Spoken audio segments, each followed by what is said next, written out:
As the soot here shows, this item was found in my destroyed home. Cleaning reveals that this survivor is a NeoPocket game drive from RetroHQ. Pulled from the literal ashes of my life, we're going to review it right now. Mark fixes stuff. This video is sponsored by PCBWay. You can get an instant quote on a variety of services, or browse a library of talented makers' designs, add them to your cart, and have them delivered directly to your door.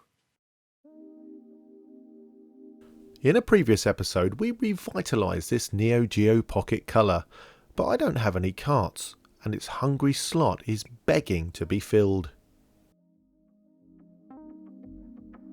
That's where the terribly nice people at RetroHQ stepped in, sending me this lovely Neo Geo Pocket GD, and it really is glorious with its laser sintered nylon case dyed in black and topped with a full colour sticker. It plays games from SD card, supporting up to 32GB, but in reality even a 2GB card will support the whole library many times over. But what secrets have RetroHQ slipped inside its smartly sintered shell? Let's grab our trusty tools and find out for ourselves.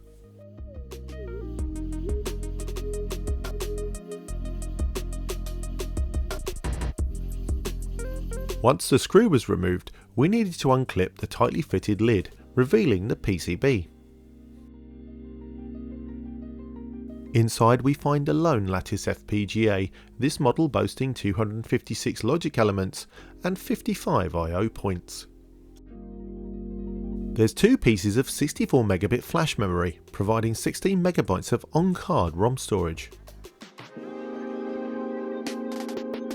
And other than a good quality microSD card slot and some passive components, there's not a lot else to see, the magic being hidden underneath the hood of the FPGA. Let's put this back together and see what it can do.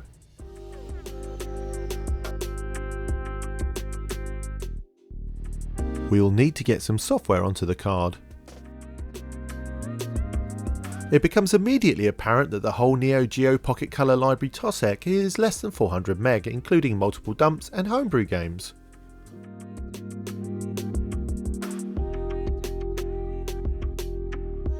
The Neo Geo Pocket, the monochromatic predecessor to the Color, had an even smaller library, weighing in at just 16 megabytes.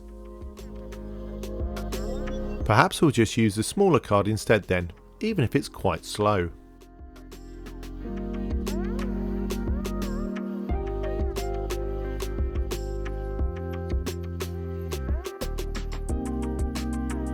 RetroHQ say that the card must be FAT16 or 32 formatted. I did test exFAT and it just didn't work.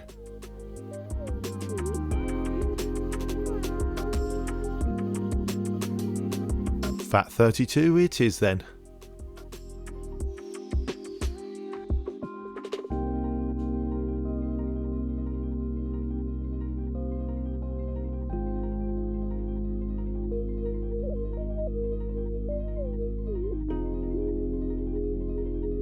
I'll make two folders, one for each machine type, and then copy the files to the card.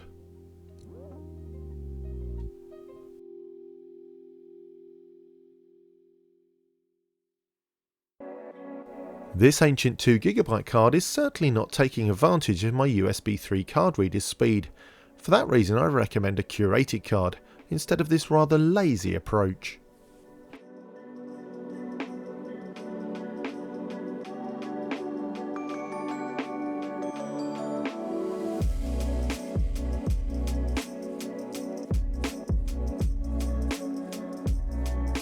Now for my first taste of Neo Geo Pocket gaming ever.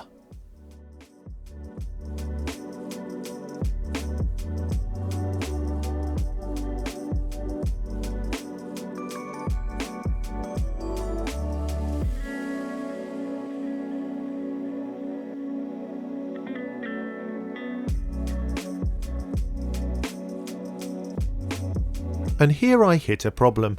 My bin files didn't even show up on the console. At first I suspected the SD card, but I also tried the other card with the same result.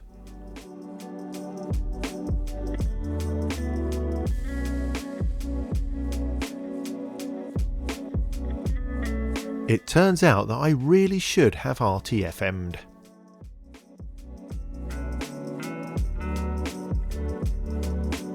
The files need to be a specific format, with the extension NGP for the monochromatic games and NGC for the colour titles.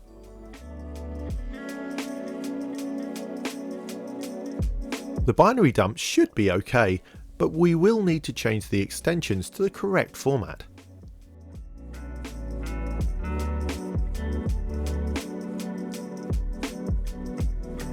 Thank goodness for PowerShell.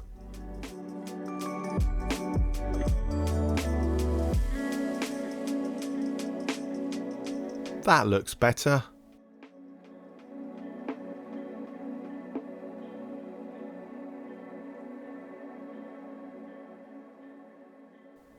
Wake up, it's not a work event. With the .bin file extensions changed to the appropriate extensions for the game formats, we can see the files and load them across into the 15 MB of flash RAM on the NeoPocket GD cart.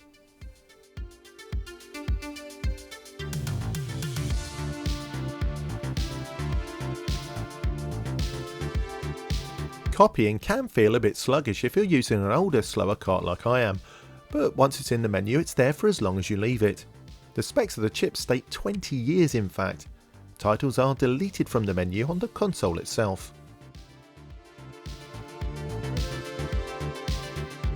I do have cause to wonder if I'll be playing Cool Borders Pocket when I'm 70 though. Probably not.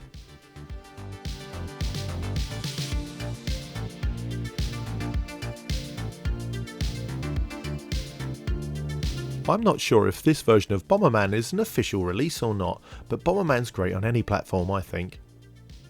It's just that, well, I'm not great at it. Bomberman I mean. But here's one I'm sure to be playing in my 70s, Metal Slug Mission 2. It's absolutely amazing for a small handheld and so much fun.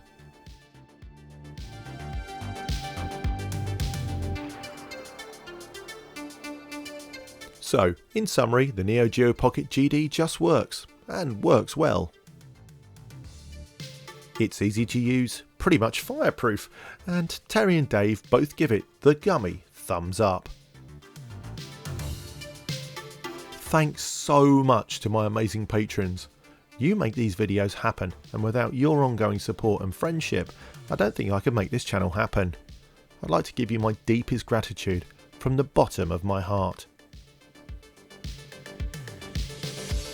Sorry about the croaky voice by the way. I'm afraid I've got the COVIDs. No tongues.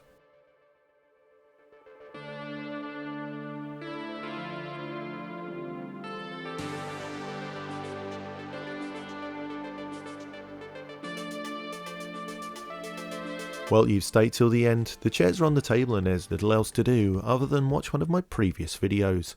You can also become a patron at patreon.com/MarkFixesStuff. See ya.